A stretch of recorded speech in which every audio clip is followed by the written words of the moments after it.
ATF agents pay a solemn tribute to the first responders killed in the West fertilizer plant explosion. The blast site they are sifting through is filled with mangled metal. The crater is nearly 100 feet wide and 10 feet deep. Fire trucks at the site are barely recognizable. A few hundred yards from the fertilizer company, an apartment complex and playground have become piles of rubble.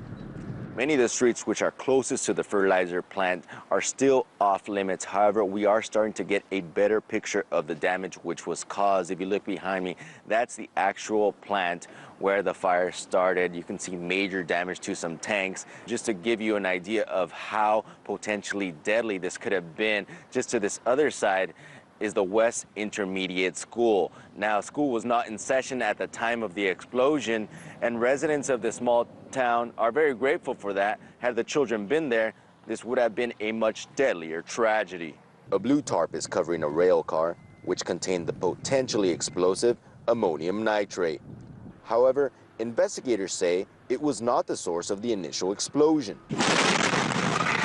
Other than that, we don't know the exact location of any other chemicals on the plant. That's part of the investigation. So we don't have any specifics as to exactly what chemicals were where within the facility. As residents clean up and assess the damage, RT obtained exclusive video inside of the auditorium of West Middle School.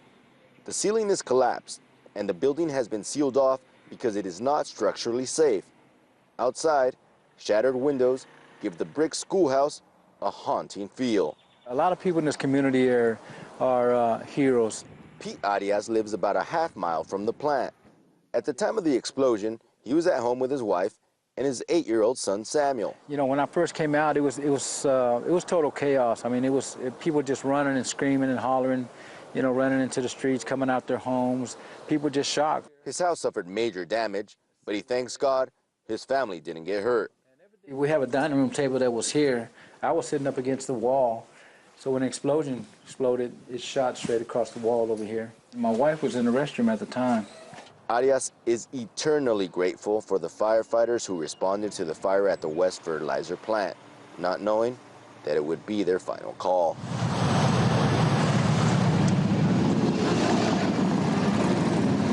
Funerals for the victims will continue in the coming days, and eyes will remain on Texas to figure out if tragedies like the one in West can ever be avoided.